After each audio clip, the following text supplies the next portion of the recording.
ಕಣ್ಣಲ್ಲಿ ಗಿಂಗಿಲಿ ಸಿದ್ಧವಾದಿರುತ್ತ ಬದ್ಧವಾದ ಸೇನೆ ಎಲ್ಲಿಗೆ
ಕಂಡಳಂತೆ. ಓಹೋ, ಅಲ್ಲಿ ನಾರಿಯವಳು ಉಯ್ಯಾಲೆಯಲ್ಲಿ ಇರುವುದನ್ನು ಕಂಡಳಂತೆ.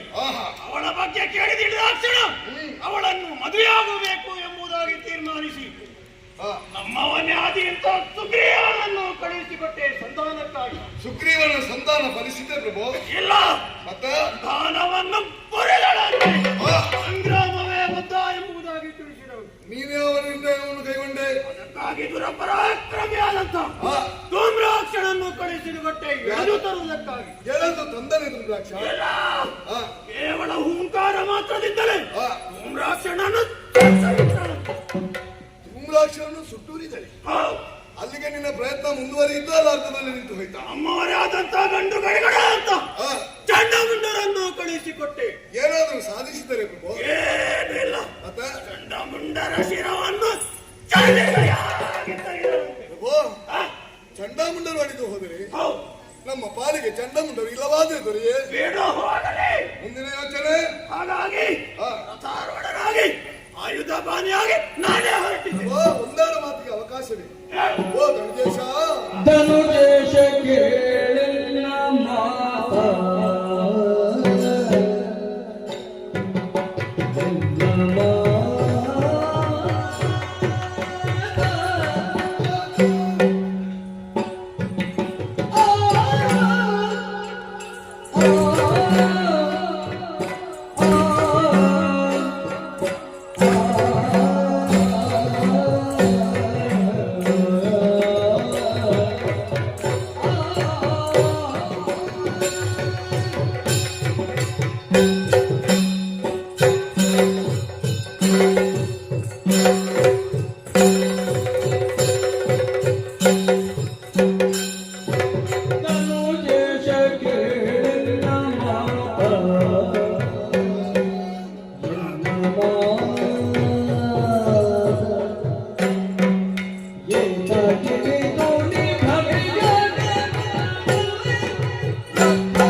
ಕೊಂಡಾಡುವಾಗ ನನಗೆ ಅಭಿಮಾನವಾಗುತ್ತಾ ಉಂಟು. ಒಂದು ಕಾಲದಲ್ಲಿ ದಾನವ ಕುಲಕ್ಕೆ ನೆಲೆಯೇ ಇಲ್ಲ ಎಂಬಂತಹ ಸಮಯದಲ್ಲಿ ನಾನು ಕುಲದಾಟಿಗಳನ್ನು ಉತ್ತರಿಸುವುದಕ್ಕಾಗಿ ಧನುದೇವಿಯ ಗರ್ಭಾಂಬುದಿಯನ್ನು ಪಾವನಗೊಳಿಸಿ ಇಂದ್ರಾದಿ ದೇವತೆಗಳನ್ನು ಎಸಗಿಡಿಸಿ ದೇವತೆಗಳ ಚಿತ್ತದಲ್ಲಿ ಭಯದ ಬೀಜವನ್ನು ಬಿತ್ತುವ 3 ಮೂರ್ತಿಗಳು ಕೂಡ ನಿನ್ನ ಪರಾಕ್ರಮವನ್ನು ಕಂಡು ಕಂಗೆಟ್ಟು ಹೋಗಿದ್ದಾರೆ. ಪ್ರಭಾ, ಸಾಧನಾ ಪ್ರಪಂಚದಲ್ಲಿ ಬಹಳಷ್ಟು ಎತ್ತರಕ್ಕೆ ಏರಿಬಿಟ್ಟಿರಬಹುದು. ಆದ್ರೆ ಅಷ್ಟೇ ಸುಲಭದಲ್ಲಿ ಜಾರಿಬಿಟ್ಟಿರಲ್ಲ. ಚಂಡಮುಂಡನ ಮಾತನ್ನು ಕೇಳುತ್ತ ನೀನು ಕಂಡರಿಯದ ಚೆಲುವೆಗಾಗಿ ಹಂಬಲಿಸಿದೆ. ಅವಳು ಯಾರು, ಅವಳ ಕುಲ ಯಾವುದು, ಅವಳ ಗೋತ್ರ ಯಾವುದು, ಒಂದನ್ನು ನೀನು ವಿಚಾರ ಮಾಡಿಲ್ಲ. ಲೋಕದಲ್ಲಿ ಸೌಂದರ್ಯವತಿ ಅಂತ ಹೆಣ್ಣನ್ನು ಕಂಡು ಪುರುಷನಾದವ ಮರಳಾದರೆ ಅದು ಪ್ರಕೃತಿ ಸಹಜವಂತ ಗುಣ. ನೀನೇನು ಆಕೆಯನ್ನು ಮಾಡಿಲ್ಲ, ಆಕೆಯಲ್ಲಿ ಮಾತಾಡಿಲ್ಲ. ಆದ್ರೂ ಅವಳಂತರಂಗದಲ್ಲಿ ಅನುರಾಗ ಅಲ್ಲಿತಂದ್ರೆ ಕಾಲಸ್ಯ ಲೋಕವನ್ನೇ ನಗಿಸುತ್ತ ನೀನು ಮನಸ್ಸಿನ ಸೆಳಗೆ ಮಾರು ಬರೆಯ ಹೋಗಿ ಹೋಗಿ ವರವಣತೆಯನ್ನು ಬಯಸಿಬಿಟ್ಟೇನೆ. ಇನ್ನೊಂದರಿಗೆ ಪುರುಷನಿಗೆ ಕದಂಬ ಕಾಂತಾರದಲ್ಲಿರುವಂತಹ ಹೆಣ್ಣುಗಳು ಸುಂದರಿಯಾದಂತಹ ಕರುಣೆ ಎಂಬುದಾಗಿ ನಾನು ಅವಳನ್ನು ಬಯಸಿದ್ದೇನೆ. ತಪ್ಪೇನು ಹೇಳು? ಕರುಣೆ ಎಲ್ಲವೇ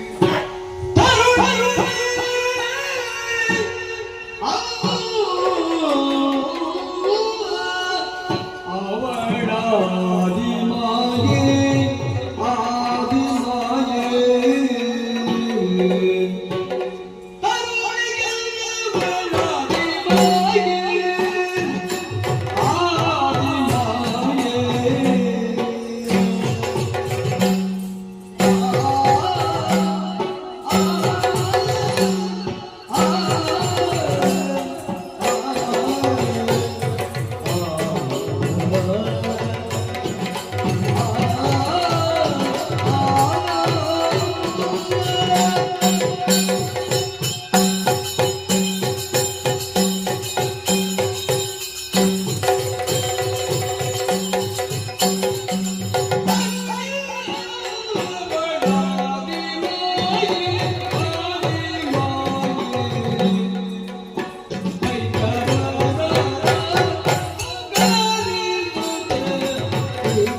ಆಕೆ ಕರುಣೆಯಲ್ಲ ಬರೀ ಮನು ಮುನಿಗಳ ಮನೋಮತಿಗೆ ನಿಲುಕಲಾರದ ಸಿಲುಕಲಾದ ಪರಂಜ್ಯೋತಿ ಸ್ವರೂಪಿ ಅಖಿಲಾಂಡ ಕೋಟಿ ಬ್ರಹ್ಮಾಂಡ ನಾಯಕಿ ಬ್ರಹ್ಮಾಂಡ ಚರಾಚರ ಜೀವಿಗಳಲ್ಲಿ ಚೇತನವನ್ನು ತುಂಬುತ್ತಾ ಮಹಾಶಕ್ತಿ ಇಚ್ಛಾಶಕ್ತಿ ಕ್ರಿಯಾಶಕ್ತಿ ಮೇಧಾಶಕ್ತಿ ಅಂತರಂಗದಲ್ಲಿ ಆತ್ಮಶಕ್ತಿಯಾಗಿ ಸರ್ವ ಶಕ್ತಿಗಳ ಉತ್ತುಂಗ ಪ್ರಾರಂತ ಆಕೆಯನ್ನು ದೇವಿ ದುರ್ಗೆಯನ್ನು ಕೊಂಡಾಡುತ್ತಾ ಇದ್ದಾರೆ.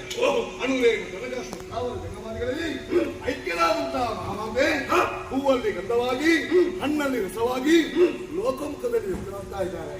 ಅಕಾರ ಉಕಾರ ಮಕಾರ ಸರಿಯಾಗುತ್ತದೆ ಉಂಟಾದಂತಹ ಮಹಾಶಕ್ತಿ ಸ್ವರೂಪಿ ಆಗಿದ್ದಾರೆ. ಒಂದು ವೇಳೆ ಆಕೆ ನೀನು ಹೇಳಿದಂತೆ ಸಾಮಾನ್ಯ ಹೆಣ್ಣಾಗ್ತಿದ್ರೆ ನಮ್ಮಂತ ಎಂಟನೇ ಬಂಟರು ಕೂಡ ಏಕಾಂಗಿಯಾಗಿ ಹೋಗಲಿಕ್ಕೆ ಕಡಂಬಾವಣಿಗೆ ಹೆದರುತ್ತಾರೆ. ಅಂತರಲ್ಲಿ ಸಾಮಾನ್ಯ ಹೆಣ್ಣೊಬ್ಬಳು ಬಂಗಾರದ ಉಯ್ಯಾಲೆಯಲ್ಲಿ ಕುಳಿತು ಗಾಣ ಮಾಡುವುದಂದ್ರೆ ಇದು ಸಾಮಾನ್ಯದ ಮಾತೆ. ಬೇಡ ಸಂಧಾನಕ್ಕೆ ಹೋದಂತಹ ಸುಗ್ರೀವ ನಿನ್ನ ಗುಣಗಾನವನ್ನು ಮಾಡುವಾಗ ಅವಳಿಗೆ ನಗು ಬಂದು ಹೋಯ್ತಂತೆ. ಆ ನಗುವೆ ನಿನ್ನ ಅಮಾತ್ಯನಿಗೆ ತೆಗೆಯಾಗಿ ಪರಿಣಾಮಿಸಿದಾಗಿ ಅಲ್ಲಿಯೇ ಮೃತಪಟ್ಟನಂತೆ. ತನ್ನ ಸಂದೇಶವನ್ನು ಶುಂಭನಿಗೆ ತಿಳಿಸುವವರು ಮತ್ತೊಬ್ಬರಿಲ್ಲ ಎಂದು ತಿಳಿದಂತ ಆಕೆ ಮಾಡಿ ಪ್ರಾಣವನ್ನು ಅನುಗ್ರಹಿಸಿದಂತೆ. ಇದರ ಅರ್ಥವೇನು? ನಿಗ್ರಹ ಅನುಗ್ರಹ ಶಕ್ತಿಯನ್ನು ಆಕೆ ಹೊಂದಿದ್ದಾಳೆಂಬುದೇ ಸತ್ಯ. ಆ ಬಳಿಕ ನೀನು ಕಳಿಸಿದ್ಯಾರನ್ನು ಅಪ್ಪಣೆಯನ್ನು ನೋಟನು ತನ್ನ ಕಡೆಗಣ್ಣ ನೋಟದಿಂದ ಹರಿಸಂಕುಲವನ್ನೇ ಸುಲಭವಾದ ಸಾಮರ್ಥ್ಯವನ್ನು ಹೊಂದಿದ್ದಾನೆ. ಅಂತವನನ್ನು ಕೇವಲ ಮುಂಕಾಲ ಮಾತ್ರದಿಂದ ಸುಟ್ಟು ಸುರುಕೈ ಮಾಡಿದ ಅರ್ಥವೇನು? ಅಗ್ನಿತತ್ವದ ಅಧಿದೇವತೆ ಎಂಬುದನ್ನು ಪ್ರಪಂಚ ಮುಖಕ್ಕೆ ಪ್ರಕಟಪಡಿಸಿದ್ದಾಳೆ. ಇನ್ನು ಚಂಡಮುಂಡರು ನಿನ್ನ ಮುಖದ ಎರಡು ಕಣ್ಣುಗಳಂತೆ ದೇಹದ ಎರಡು ತೋಳುಗಳಂತೆ ನಭೋಮಂಡಲಿಂತು ಮಂಡಲವನ್ನೇ ಅಲ್ಲೋಲ ಮಾಡುತ್ತಾರೆ. ಇದೀಗ ಅಜೇಯವಾದ ಅಭೇದ್ಯವಾದಂತಹ ಒಳಬಲ ಉಂಟು. ಎಲ್ಲಿವರೆಗೆ ಕಾಯನವಾಚ ಮನಸ ವಿಕರಣಪೂರ್ವಕವಾಗಿ ಬ್ರಹ್ಮಚರ್ಯವನ್ನು ಪರಿಪಾಲಿಸಿಕೊಂಡು ಬರ್ತಾರೋ ಅಲ್ಲಿಯವರೆಗೆ ಮರಣದ ಭೀತಿಯೇ ಇಲ್ಲ. ಅಂತ ಚಂಡಮುಂಡರನ್ನು ಬದ್ಧಕಾರಿಯಾಗಿ ಬಂದು ಅವಳ ಮುಂಡವನ್ನು ಚಡಿಯುತ್ತಿರುವ ಅರ್ಥವೇ ಏನು? ಬ್ರಹ್ಮಣವನ್ನು ಸುಳ್ಳಾಯಿತೆ ಅಲ್ಲ. ಚಂಡಮುಂಡರೇನು ಸಂಸಾರಿಯಾದರೆ ಆದರೂ ಸತ್ರಲ್ಲ. ಹೇಗೆ ಅವಳ ರೂಪವನ್ನು ಕಂಡು ಮನಸ್ಸೋದ ದೆಸೆಯಿಂದಾಗಿ ಮಾನಸಿಕವಾದಂತಹ ವ್ಯಭಿಚಾರಕ್ಕೆ ಒಳಗಾದ ದೆಸೆಯಿಂದಾಗಿ ಅವರ ನೈಷ್ಠಿಕವಾದಂತಹ ಬ್ರಹ್ಮಚರ್ಯಕ್ಕೆ ಶ್ರುತಿ ಬಂತು. ಇಷ್ಟೆಲ್ಲ ನಡೆದಿರುವಂತಹ ವಿದ್ಯಮಾನಕ್ಕೆ ನಾವೆಲ್ಲ ಪ್ರತ್ಯಕ್ಷದರ್ಶಿ ಆದರೂ ಕೂಡ ಆ ತರುಣಿಯನ್ನು ಗೆದ್ದೇ ವರ್ಷದಂತೆ ಹೇಳ್ತಾ ಇದ್ದೇವೆ. ಕೆಟ್ಟ ಗಿಡವಾದರೂ ಕೂಡ ನೆಟ್ಟ ಕೈಯಲ್ಲಿ ಕೀಳಬಾರದಂತೆ ನಿನ್ನಿಂದಲೇ ಕಟ್ಟಲ್ಪಟ್ಟಂತಹ ಅಭೇದ್ಯವಾದಂತಹ ನಾನು ಸಮಾಜವನ್ನು ಮೋಹ ಮುಸುಕಿದ ಬುದ್ಧಿಯಿಂದ ಅದಕ್ಕೆ ನೀನೇನು ಹೇಳ್ತೀಯ? ಬಿಡು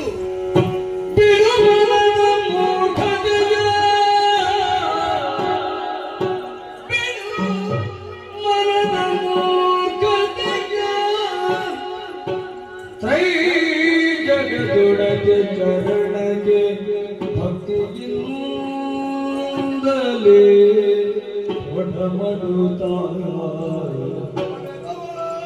ಪಡೆದವಳ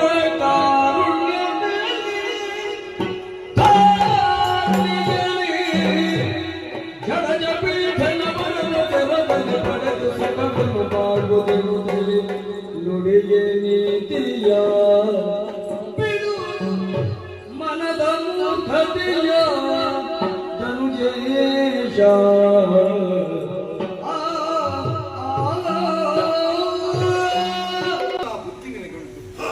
ಪ್ರಕೃತ ನಮಗೆ ಒದಗಿದಂತಹ ಈ ಸನ್ನಿವೇಶದಿಂದ ಇದರಿಂದ ನಮ್ಮ ಕುಲಕ್ಕೆ ಅನಾಹುತವೇ ತಪ್ಪದು. ಆದ್ದರಿಂದ ನೀನು ಕೈಗೊಂಡಂತಹ ತೀರ್ಮಾನವನ್ನು ಬದಲಿಸು. ಹೇಗೆ? ಕೇವಲ ತಿಳಿಗುಣದಲ್ಲಿ ಮಾತ್ರ ನಮ್ಮ ಪ್ರತಿಭೆಯನ್ನು ಕಾಣಕ್ಕೆ ಸಾಧ್ಯ ಉಂಟು. ಅದೇ ಕಲುಷಿತವಾದಂತಹ ನೀರಿನಲ್ಲಿ ನಮ್ಮ ಪ್ರತಿಭೆಯನ್ನು ಕಾಣೋದಕ್ಕೆ ಸಾಧ್ಯವಿಲ್ಲ. ದೊರೆ ಕಾಮಾದಿ ವಿಕಾರಗಳಿಂದ ಕಲುಷಿತವಾದಂತಹ ನಿನ್ನ ಮನಸ್ಸಿಂದ ಆಕೆ ಅಸಾಧ್ಯವಾಗಿ ಹೋಗಿದೆ. ಒಳಗಣ್ಣನ್ನು ತೆರೆ. ಆಕೆ ಯಾರು ನಾವ್ಯಾರು ಎಂಬಂತಹ ಸ್ಪಷ್ಟ ಚಿತ್ರಣ ಬರ್ತದೆ. ಲೋಕವನ್ನೇ ಬೆಳಗಬಲ್ಲ ಸೂರ್ಯನ ಸಮ್ಮುಖದಲ್ಲಿ ಗಿರೀಶೊಡನ್ನು ಬೆಳಗುವುದಕ್ಕೆ ಸಾಧ್ಯ ಉಂಟೆ? ಲೋಕದ ಆದಿಶಕ್ತಿ ಅಂತ ಆಕೆಯ ಸಮ್ಮುಖದಲ್ಲಿ ನಮ್ಮ ಪರಾಕ್ರಮ ಯಾವ ಕಾಲದಲ್ಲಿ ನಡೆಯುವುದಕ್ಕೆ ಸಾಧ್ಯ ಉಂಟೆ? ಅದಕ್ಕೆ ಆದ್ದರಿಂದ ಹೇಳುವುದು ಇಷ್ಟೇ.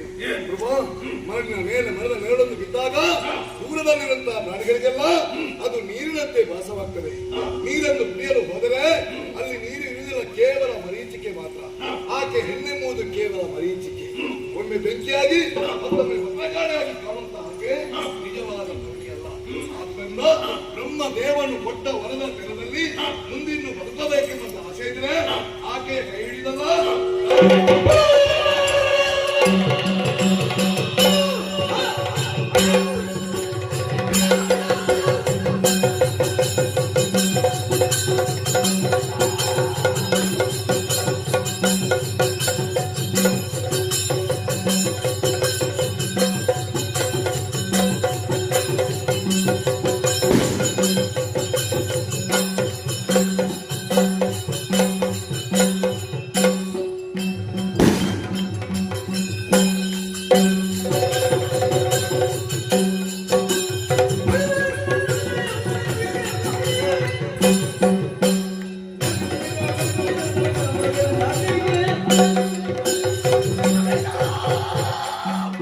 ಬಿಡು ಬಿಡು ನಿನ್ನ ಬಣ್ಣದ ನುಡಿಗಳನ್ನು. ನಾನು ಅದನ್ನೇ ಹೇಳುದು ಬಂದವಳು ಯಾರು? ಅವನನ್ನು ಬಿಡು ಅಂತ. ಬಂದವಳು ಯಾರು?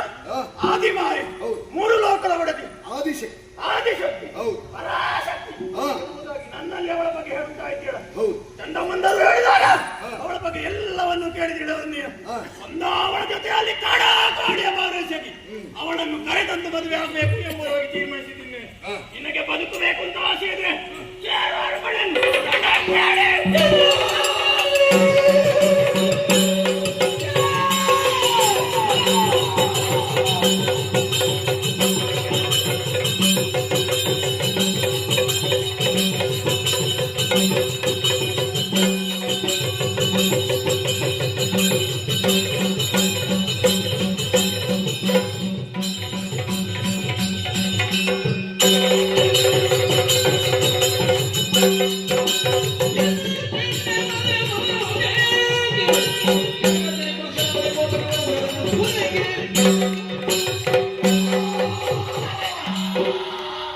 ಏನಂದ?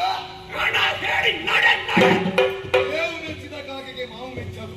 ಇನ್ನಿದ್ದರೆ ನಿನ್ನ ಮನವು ಅನುಮಾನ ಯಾಕೆ? ಕೊಡು.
ಕುಡಿದ ಶಿವಿಯನು ನೋಡಿದನು ಪಾಡಿದನು ತನ್ನೊಳಗೆ ಇವನು ತಿಳಿಯದೆ ಇನಿದಾಗೆ ಇದಾಯ್ತೆ. ಇವಳನ್ನು ತಿಳಿಯದಿಳಿದಾಗೆ ಶಿವನೇ ಶಂಕರನೇ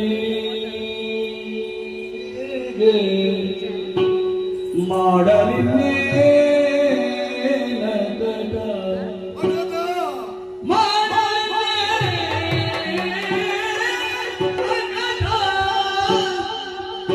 ಶುಂಭನ ಕೂಡಿ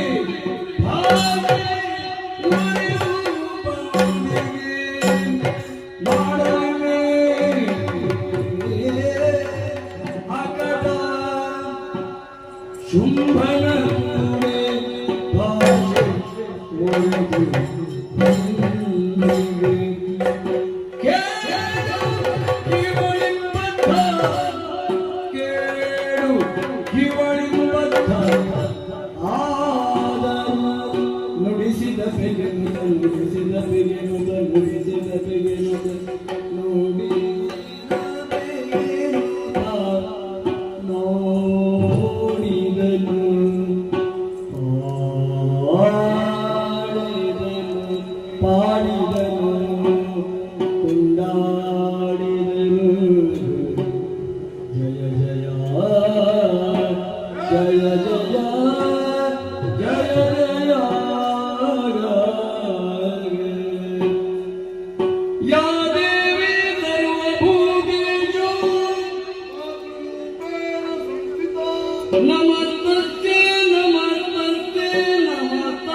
ನಮಸ್ತಸ್ಯೆ ನಮಸ್ತಸ್ಯೆ ನಮೋ ನಮಗ ನಮೋ ನಮಗ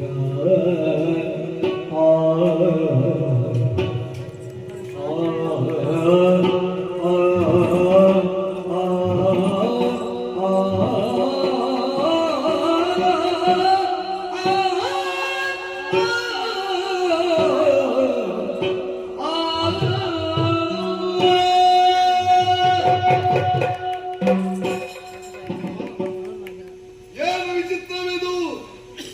ನಿಂತ ನೆಲವೇ ಕುಕ್ಕಿದಂತ ಅನುಭವವಾಗಿದೆ. ಅದೇ ಕ್ಷಣ ಸಾವರಿಸಿ ನೋಡಿದ್ರೆ ನಿಂತ ನೆಲ ಕುಕ್ಕಿದಲ್ಲ, ರಕ್ತ ಬೀಜನ ಅಂತಃಸತ್ವವೇ ಕುಕ್ಕುತ್ತಾ ಉಂಟಲ್ಲ. ನೆಲಹಿ ಕೋಟಿ ದೈತ್ಯರ ಮಣಿರಥವನ್ನು ಏರಿಕೊಂಡು ತ್ವರಿತ ಗತಿಯಿಂದ ಕದಂಬಾವಲಕ್ಕೆ ಬಂದರೆ ರಥದ ಚಕ್ರಗಳು ಸ್ಥಗಿತಗೊಂಡವು. ಕಣ್ಣು ಬಿಟ್ಟು ನೋಡಿದ್ರೆ ಶಿವ ಶಿವ, ನಾನ್ಯಾವ ಲೋಕಕ್ಕೆ ಬಂದಿದ್ದೇನೆ? ಎಲ್ಲಾದರೂ ದಾರಿ ತಪ್ಪಿ ಬಂದೇನೆ? ಛೇ ಛೇ, ಯಾವ ಕಾಲಕ್ಕೂ ದಾರಿ ತಪ್ಪೋಣಲ್ಲ ರಕ್ತ ಬೀಜ. ಬಂದದ್ದು ಕದಂಬಾವನಕ್ಕೆ ಎಂಬುದು ನನ್ನ ಅಭಿಪ್ರಾಯ. ಏನೇ ಆಗಲಿ ಭಾನುಮಂಡಲವೇ ಕುಸಿದು ಬಿತ್ತೋ ಎಂಬಂತೆ ಕಾಣುತ್ತಿರುವ ದಿವ್ಯ ಪ್ರಕಾಶ ಹೇಗೆ ಸಾಧ್ಯವಾಯಿತು? ಒಂದು ಕಾಲದಲ್ಲಿ ಕಾರ್ಗತ್ತಲೆ ತುಂಬಿ ತುಳುಕಾಡುತ್ತಿದ್ದಂತಹ ಈ ಕದಂಬವನ ಹೀಗಾಗುವುದಕ್ಕೆ ಕಾರಣವೇನು? ಕೇವಲ ಪ್ರಕಾಶ ಮಾತ್ರವಲ್ಲ, ಓಂಕಾರ ಎಂಬಂತಹ ನಿನಾದ ಕೂಡ ಕೇಳಿಬರುತ್ತದೆ. ಓಂಕಾರ ಎನ್ನುವುದೇ ಜ್ಞಾನಗಮ್ಯವಾದದ್ದು. ಅದನ್ನೇ ಸುಪ್ರಕಾಶ ಎಂದು ಜ್ಞಾನಿಗಳು ಕೊಂಡಾಡಿದ್ದಾರೆ. ಆ ಸುಪ್ರಕಾಶದ ದಿಶೆಯಿಂದಾಗಿಯೇ ಇಂದೀಗ ಕದಂಬಾವನ ಬೆಳಗುತ್ತಾ ಉಂಟಲ್ಲ. ಸರಿ ಸರಿ, ಋತು ವೇದಗಳನ್ನು ಮರೆತು ಹೂ ಗಿಡಗಳೆಲ್ಲ ಹಣ್ಣು ಹಂತರನ್ನು ಕೊಡುತ್ತಾ ಉಂಟು. ಪರಸ್ಪರ ಜನ್ಮಜಾತ ವೇದಿಗಳಾದಂತಹ ಪ್ರಾಣಿ ಪಕ್ಷಿಗಳಾಗಲಿ ತಮ್ಮದಾದಂತಹ ವೇದವನ್ನು ತೊರೆದು ಅನ್ಯೋನ್ಯವಾದಂತಹ ಜೀವನವನ್ನು ಸಾಗಿಸ್ತಾ ಉಂಟು.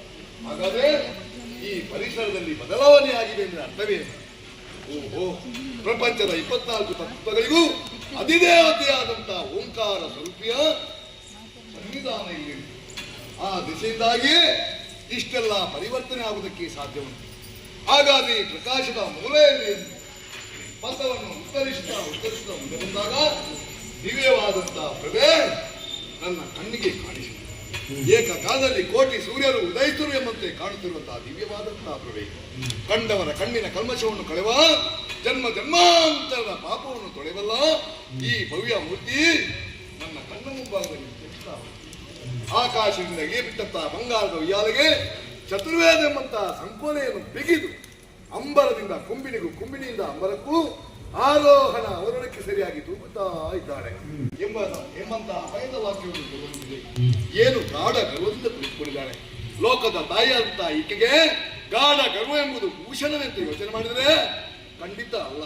ಹಾಗಾದ್ರೆ ಯಾಕೆ ದುಷ್ಟರಂತಹ ದಾನವರು ಈಕೆಯ ನೆಲೆಯನ್ನು ಅರಿತು ಒಂದು ವೇಳೆ ಶರಣು ಬಂದರೂ ಸರ್ವತಾ ಬರೆಯಲಾರೆ ಎಂಬಂತಹ ದೃಢ ಸಂಕಲ್ಪದೊಂದಿಗೆ ಗಾಢ ಗರ್ವದಿಂದ ಕುಳಿತುಕೊಂಡಿದ್ದಾಳೆ. ತಿಳಿದು ನೋಡಿದರೆ ಈಕೆ ಮಾನಿನಿ ಸರ್ವತ ಅಲ್ಲ. ಈಕೆಯನ್ನು ತಿಳಿಯದೆ ಶುಂಭ ಕೆಟ್ಟು ಹೋದ. ಕೋತಿ ತಾನು ಕೆಟ್ಟು ವನವನ್ನೆಲ್ಲ ಕೆಡಿಸಿದಂತೆ ಶುಂಭ ತಾನು ಕೆಟ್ಟು ಸಮಗ್ರವಾದಂತಹ ದಾನವ ಸಮಾಜವನ್ನೇ ಕೆಡಿಸಿಬಿಟ್ಟ. ಮಾಡಲಿನ್ನೇ ನಕಟ ಶುಂಭನ ಗೂಡೆ ಒರೆದು ಭಾಷೆ ಬಂದವಳ ಮಹಾಮಾತೆಯನ್ನು ತಿಳಿದರೂ ಕೂಡ ಈಕೆಗೆ ಶರಣಾಗುವಂತಿಲ್ಲ. ಶುಂಭನ ಉತ್ಪನ್ನದ ಋಣ ನನ್ನನ್ನು ಬಾಧಿಸ್ತಾ ಇದೆ. ನಾನೇನು ಮಾಡಲಿ ಶಿವನೇ ಅಂತ ಯೋಚನೆ ಮಾಡಿದ್ರೆ ಸರಿ ಅಂತರಂಗದಲ್ಲಿ ಭಕ್ತಿ, ಬಹಿರಂಗದಲ್ಲಿ ಶಕ್ತಿಯನ್ನು ಪ್ರವೇಶಿಸ್ತಾ ತನ್ನ ಧನವನ್ನು ಮಹಾಮಾತೆಯ ಪಾದ ಧೂಳಾಗಿಸಿಕೊಳ್ತೇನೆ. ಅದಲ್ಲದೆ ನಮಗೆ ಬೇರೆ ದಾರಿಯೇ ಇಲ್ಲ. ಇನ್ನು ನಾವೆಷ್ಟು ಹೋರಾಡಿದರೂ ಕೇಡು ನಮಗಿದು ಬದ್ಧವು ಸಿದ್ಧವಾಗಿದೆ. ಆದ್ರೆ ಒಂದು ನೆಮ್ಮದಿ ಇದೆ, ಪಂಚಭೂತಾತ್ಮಕವಾದ ಕಾಯಿರುವಾಗಲೇ ಈ ದಿವ್ಯಮಂಗಳ ಮೂರ್ತಿಯನ್ನು ಆನಂದವೇತನಾಗಿ ಪುಳಕಿತಾನಂದಗಾತನಾಗಿ ಬದುಕಿಗೆ ಬೆಳೆಗಟ್ಟುವ ಬಂಗಾರದ ಗಳಿಗೆ ಒದಗಿ ಬಂದಾಗ ಮಹಾಮಾತೆ ದಿವ್ಯನಾಮ ಸ್ಮರಣೆಯನ್ನು ಮಾಡದಿದ್ರೆ ನರಕಬಾಧ್ಯವಾಗ್ತದೆ. ಅದಕ್ಕಾಗಿ ಮಹಾಮಾತೆಯನ್ನು ಮನಸಾ ಧ್ಯಾನಿಸಿ ಸರ್ವಭೂತೇಷು ನಮಸ್ತಸ್ತೆ ತಲೆ ಮೇಲಿನ ಭಾಗ ಕೆಳಗೆ ಇರಿಸಿದಂತಾಯಿತು. ಏನು ತಂಗಾಳಿ, ಏನು ತಂಬೆಳಕು. ಈ ತಂಬೆಳಕು ಎಲ್ಲಿಂದ ಅಂಬರ ನೋಡಿದರೆ ಅಂಬರದಲ್ಲಿ ಏನಾಂಗ ಇಲ್ಲ. ಬದಲಾಗಿ ಈಕೆಯ ಮುಖಮಂಡಲಿ ವಿದ್ಯಮಿಸ್ತಾ ಇದ್ದಾನೆ. ಈಕೆಯಲ್ಲಿ ಮಾತಾಡಿಸುವರೆ ಹಾಗೇ ಸುಮ್ಮನೆ ಓ ಏನಾಗ್ತದೆ ಏಳಾಗನೆ ಭವಕ್ಕೆ ನಿನಗೆ ಅಮ್ಮ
ನಭಾವನಲ್ಲಿ ಗುಣಚಂದ್ರನು ಯಾವ ರೀತಿಯಾಗಿ ಬಿಂಬಿಸ್ತಾನೋ ಅದೇ ರೀತಿಯ ಮುಖಮಂಡಲ ನಿನ್ನ ಮುಖ ಎನ್ನುವಂತ ಕನ್ನಡಿಯಲ್ಲಿ ಲೋಕಲೋಕವೇ ಗಮನಿಸ್ತಾನೆ ಕಾಣ್ತಾ ಇದೆ. ನೀನೇ ಎಂಬುದನ್ನು ಅಂತರಂಗದಿಂದ ಅರಿತಂತ ನಾನು ಕರ ಜೋಡಿಸಿದ್ದೇನೆ, ಶಿರವಾಗಿದ್ದೇನೆ. ನನ್ನನ್ನು ಹೆತ್ತಂತ ತಾಯಿ ಕಲಾದೇವಿ ಅನ್ನ ಕೊಟ್ಟ ದೊರೆ ಸುಮ್ಮನಿಗಲ್ಲದೆ ಮತ್ತೊಬ್ಬರಿಗೆ ಮಣಿದ ಶಿರವನ್ನೆಲ್ಲ ಜೋಡಿಸಿದ ಕರವನ್ನು ನಿನ್ನನ್ನು ಕಂಡಾಗ ಅದೆಲ್ಲವೂ ಯಾಂತ್ರಿಕವಾಗಿ ನಡೆಯಬೇಕು. ಅಮ್ಮ ಎಂಬಂತ ಉತ್ತರ ನನ್ನ ಗರಿವಿಲ್ಲದೆ ಕೊಂಡೊಯ್ತಮ್ಮ. ಅದರ ಮೂಲ ರೂಪವೇ ಓಂಕಾರ ಎಂಬುದು. ಆದ್ದರಿಂದ ಅಮ್ಮ ರಕ್ತಬೀಜ ತಾಯಿ ಎಲ್ಲಿಂದ ಬಂದಿರುವೆ? ಶೋಣಿತಾಪುರದ ಬಂದಿದ್ದೇನೆ. ಇಲ್ಲಿಗೆ ಕಳುಹಿ ಕೊಟ್ಟವರು ನಮ್ಮದವೇ ತುಂಬ ನಿಮ್ಮೊಳಗಿರುವಂತಹ ಸಂಬಂಧ ಬಾಂಧವ್ಯದಲ್ಲಿ ಅವಮಾವನ ಅನ್ವಯ, ರಾಜಕೀಯ ವ್ಯವಹಾರದಲ್ಲಿ ಅವ ಅರಸನ ಬಂದ ಉದ್ದೇಶ ಚಂಡಮುಂಡರಿಂದ ನಿನ್ನ ಇರುವುದರಿಂದ ನಮ್ಮದವೇ ಶುಂಭ ಸಾನುರಾಗದಿಂದ ಬಯಸಿದರೆ ನೀನು ಚೂಡಿಯನ್ನು ಬಯಸಿಬಿಟ್ಟೆಯ. ಶುಂಭನಾದರೆ ಶುಭನಾದರೆ ಸಾಚ ಶಂಭುವೇ ಬರಲಿ ಎಂದು ಪಾಯಸ ಕಳಿಸಿಬಿಟ್ಟೆ. ಬಣ್ಣದ ವಿಚಾರವನ್ನು ತಿಳಿಸಿದ್ದೇನೆ. ನಾವು ಪಾಯಸದ ಬೇಡಿಕೆಯಲ್ಲೇ ಇದ್ದವರು ಹೌದಲ್ಲ, ಎಲ್ಲ ಎತ್ತರನ್ನು ಆಗುವುದು. ಗೊಂದಲದಲ್ಲಿದ್ದೀರಿ. ಹೌದಮ್ಮ. ರೂಮ್ರಾಕ್ಷ ಬಂದರೆ ಬಿಕ್ಕಳಿಸಿದ್ದಿ, ಚಂಡಮುಂಡರ ಬಂದರೆ ಬಿಚ್ಚಕಾರ್ಯ. ನಾನು ಬಂದು ನೋಡಿದ್ರೆ ಏನಾಗಲಿ ಯೋಗ್ಯಾಗಿ ಆರಾಧನೆಯಿಂದ ಏನದು ಅಮ್ಮ ಏನು ನನಗೆ ಗೊತ್ತಾಯ್ತಮ್ಮ. ಯಾವುದು ಅವರವರ ಭಾವಕ್ಕೆ ಸರಿಯಾಗಿ ಭಾವಕ್ಕೆ ಸರಿಯಾಗಿ ಕ್ಷಣಕ್ಕೊಂದು ರೂಪವನ್ನು ಧರಿಸಿ ನಮ್ಮನ್ನು ಎಲ್ಲ ನಿರ್ನಾಮ ಮಾಡ್ತಾ ಇದ್ದೀವಿ. ನಿಜ. ಅಹಂಕಾರದಿಂದ ಬಂದ ದುಂದಾಕ್ಷಿಗೆ ಹೂಂಕಾರ, ಗಂಡುಗಳಿಗೆ ನಮ್ಮಂತ ಎದೆಯೊಪ್ಪಿಸುವಂತ ಚಂಡಮುಂಡರ ರುಂಡವನ್ನೇ ಸೇರಿಸಿದೆ. ಆ ಭೀಕರವಾದಂತಹ ರೂಪ ಈಗ ಇಲ್ಲ. ಸುಂದರಿಯಾಗಿ ಮನೋಹರಿಯಾಗಿ ಕಾಣುತ್ತಾ ಇದ್ದೀರಲ್ಲ. ಪ್ರತೀಕ್ಷೆಯಲ್ಲಿ ಬಂದವರಿಗೆ ಪ್ರಸಾದವನ್ನು ಕೊಟ್ಟಿದೆ ಅಮ್ಮ. ಆದರೆ ನನ್ನೊಳಗಿರುವ ಸುಂದರತ್ವವನ್ನು ನೀನು ಗುರುತಿಸಿದೆ. ಸರಿ ಅಮ್ಮ, ನೀನು ಕರುಣಾಮಯಿ ಎಂಬುದನ್ನು ನಾನು ಬಲ್ಲೆ ಅಮ್ಮ. ಲೋಕದ ತಾಯಿಯಾದಂತಹ ನಿನಗೆ ದೈತ್ಯರು ಬೇರೆ, ದಾನವರು ಬೇರೆ, ಮಾನವರು ಬೇರೆ, ದೇವತೆಗಳು ಬೇರೆ ಎಂಬಂತಹ ಭೇದ ಇಲ್ಲ.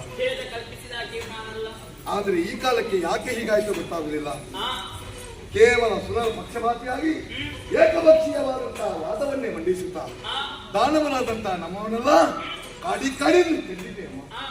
ಅಮ್ಮ, ಒಪ್ಪವಾಗಿರುವಂತಹ ತಪ್ಪಿಗಾಗಿ ಸಮಸ್ತರನ್ನು ದಂಡಿಸುವುದು ತಾಯಿಯಾದಂತಹ ನಿನಗೆ ಭೂಷಣವಲ್ಲ. ನಮ್ಮ ಶುಂಭನ ಯೋಗ್ಯತೆ ನೀನೇನು ಬಂದೆ.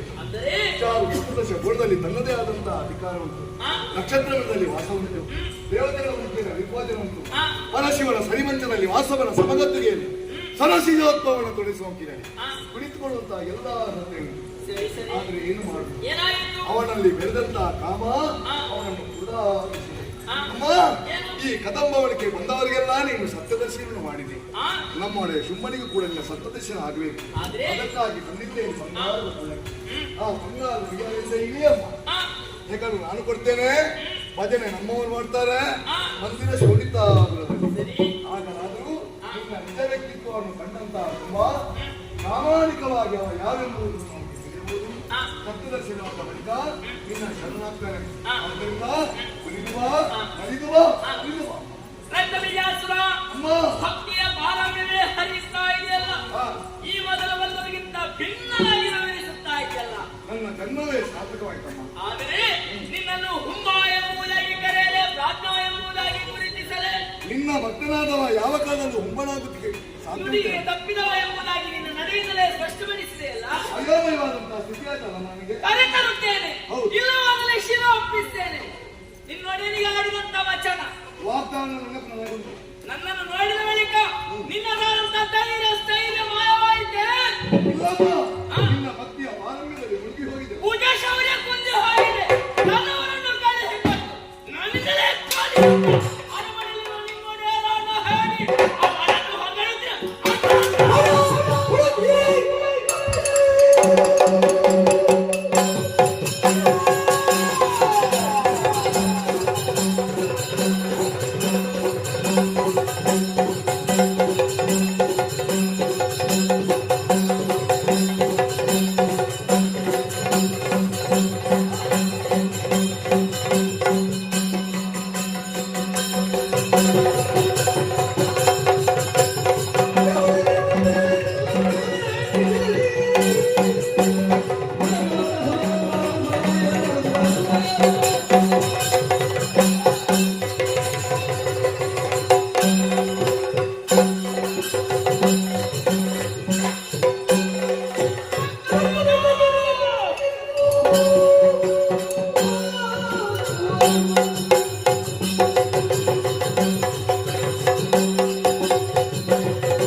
ಅನ್ನಪೂರ್ಣೇಶ್ವರಿ ಕ್ಷೇತ್ರದಲ್ಲಿ ಕಟೀರದಪ್ಪಿನ ಯಕ್ಷಗಾನ ಸೇವೆಗಳನ್ನ ಭಾರಿ ಪ್ರೀತಿ ಅಂಜನಿ ದೇವಿ ಮಹಾತ್ಮಾಟಕ ಭಯರು ಹೊಸ ಇಲ್ಲಿ ಕಟ್ಟಿಯರು ಇಲ್ಲೋ ಕೆಲಸ ಶುಭ ಸಂದರ್ಭ ಸೇವಾ ರೂಪವಾದ ದೇವಿ ಮಹಾತ್ಮಾಟಕ ಅನ್ನದಾನ ಅಂತಾರೆ ಲಾಡು ಪಾಯಸ ಬಟಾಟೆ ಗಸಿ ಒಣಸೆ ಭಾಗವತರೆ ಗಾಯನ ಸೇವೆ ವಾದನ ಸೇವೆ ನರ್ತನ ಸೇವೆ ಬಾರಿ ಬರುತ್ತದೆ ಶಕ್ತಿರಪ್ಪನ ಸೇವೆ ಭಕ್ತಿನ ಮಾಡ್ತಾರೆ ಪೊರ್ಲು ಮಾಡ್ತಾರೆ ಗೌರವ ಮಾಡ್ತಾರೆ ಭಕ್ತಿನ ಭಕ್ತಿ ಸೇವೆ ತಪ್ಪಗೆ ಸಂತೋಷ ನಾನೊಂದು ಉಳ್ಳಾಲ್ತೆಪ್ಪಿನ ಸೇವೆ ಭಕ್ತಿನ ಮಾಡ್ತಾರೆ ಬಲ್ಲೆ ಈಗಲೇ ಉಳ್ಳಾಲ್ತೆಪ್ಪಿನ ಪರಿಪೂರ್ಣ ಅನುಗ್ರಹ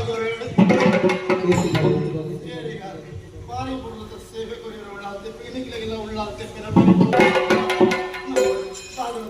ಬಳ್ಳವಂಜ ಶ್ರೀನಿವಾಸ ಸುಮಾರು 30 ವರ್ಷ ಉಳ್ಳಾಲ್ತೆಪ್ಪಿನ ಸೇವೆ ಭಕ್ತಿ ಮಾಡ್ಕೊಂಡು ಬರ್ತಾರೆ ಅಪ್ಪನ ಕಲಾಕಾರನಿಗರದ ಮೇಳದ ಪ್ರಧಾನ ಭಾಗವತರ ಭಾಗ್ಯ ಕೈ ಸೇರಿ ಈ ಬಾರಿ ಬರಲು ಮಧ್ಯದ ಬಂಡಾರು ಕೊಂಚತ್ರ 24 ರಾಡು ಮಾಡಿಯಲ್ಲ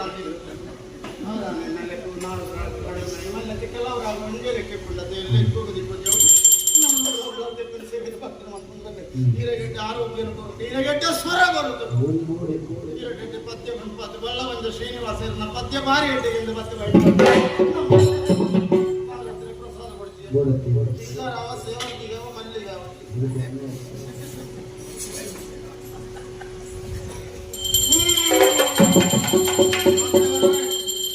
ಕಟೀಲು ಕ್ಷೇತ್ರದ ಲೋಕೇಶ್ವರಿ ಬಾರಿ ಮುರುಳು ಚೆಂಡು ಕೊಟ್ಟಿಯರ ಪರಂಪರದ ಚೆಂಡು ಇನ್ನು ಚೆಂಡೆ ಕಣ್ಣರ ದಿವಾಣ ಗುಂಬಟ್ಟನ ನೆನಪಾಪುಂಡೆ ಅವಳ ಮೇಲೆ ಉಳ್ಳಾಲ್ತೆಪ್ಪಿನ ಸೇವೆ ಭಕ್ತಿ ಮಾಡ್ಕೊಂಡು ಬಂದಿದೆ ಇರಗಡ್ಡೆ ಆರೋಗ್ಯನ ಕೊರತೆ ಇರಗಡ್ಡೆ ಕಷ್ಟ ಲೋಕೇಶ್ವರದ ಚೆಂಡೆ ಬಾರಿ ಎಂದು ಮತ್ತೆ ಮಸಾಲ ಕೊಡ್ತೀಯ ಸೇವಂತಿಯೋ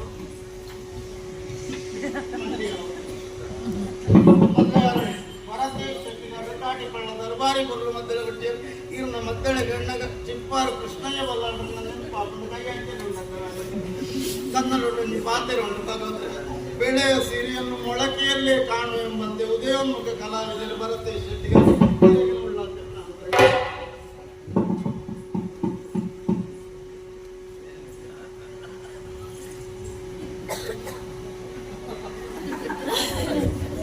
ಪ್ರಧಾನಂದ ಇವತ್ತು ರಸದ ಕೊಡತ್ತ ಮನಸ್ಸು ಅಂತಾರೆ ಸಿಂಗಾರ ಮಲ್ಲಿಗೆ ಸೇವಂತಿಗೆ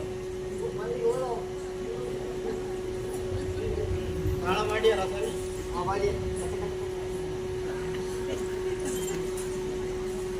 ಸೇರಿಸಿ ಸಭೆ ಮಾಡ್ತಾರೆ ಸಮಸ್ಯೆ ನ್ಯಾಯ ಸೇರಿಸಿ ಭಕ್ತರಿಗೆ ಉಳ್ಳಾಲ್ತೆಪ್ಪಿನ ಪರಿಪೂರ್ಣ ಮಳೆ ಮಂಚೂರನ್ನ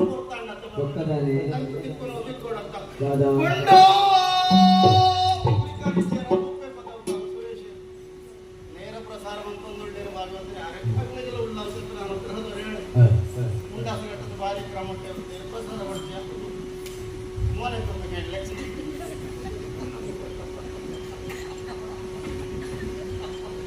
ಮಲ್ಲಿಗೆ ಸೇವಂತಿಗೆ ಕಟ್ಲಾವುದು ಭಕ್ತರಿಗೆ ನಮ್ಮ ಸಂತೋಷ ಕೈಗೊಂಡು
ರಣಕ್ಷೇತ್ರದಲ್ಲಿ ಆತ ಜೊತೆಯಲ್ಲಿ ಹೋರಾಟವನ್ನು ಮಾಡುತ್ತಾ ಇದ್ದವು ಮಾರು.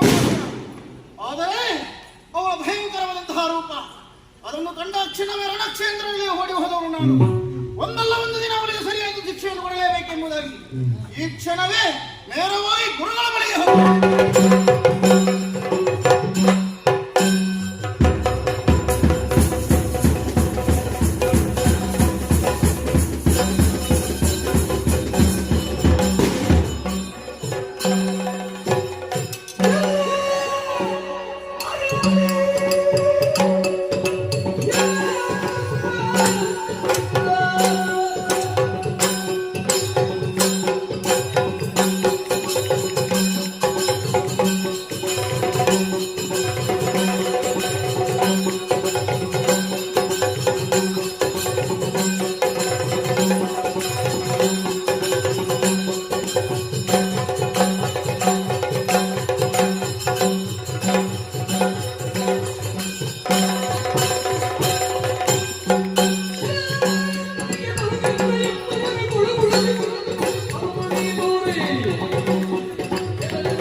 ನಮ್ಮನ್ನೆಲ್ಲ ಕೊಂದು ರಕ್ತದ ಹೊಳೆಯನ್ನೇ ಅಳಿಸಿದೆಯೋ ನಿನ್ನೆದುರಿದ್ದವನು ಸಾಮಾನ್ಯವಾಗಿ ಭಾವಿಸಬೇಡ. ಶುಂಭನ ತಮ್ಮನಿ ಶುಂಭ.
ನಾನು ಕೈಗೊಂಡ ಧರ್ಮ ಯಜ್ಞದ ಕೊನೆ ಬಲಿ ಬಟ್ಟು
ಆನಂದವಾಯಿತು ತಾನೆ.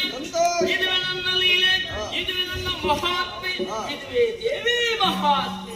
ಇನ್ನು ಮುಂದಕ್ಕೆ ದುರುಳರ ಭೀತಿ ನಿನ್ನ ಪಾಲಿಗಿಲ್ಲ. ಮರಳಿ ದಿವಾ ಭೂಮಿಯನ್ನು ನಿನಗೆ ಅನುಗ್ರಹಿಸಿದ್ದೇನೆ. ಆನಂದದಿಂದ ಆಳ್ವಿಕೆಯನ್ನು ಮಾಡುತ್ತಾ ಬಾರಯ್ಯ. ಸರಿ ಸರಿ.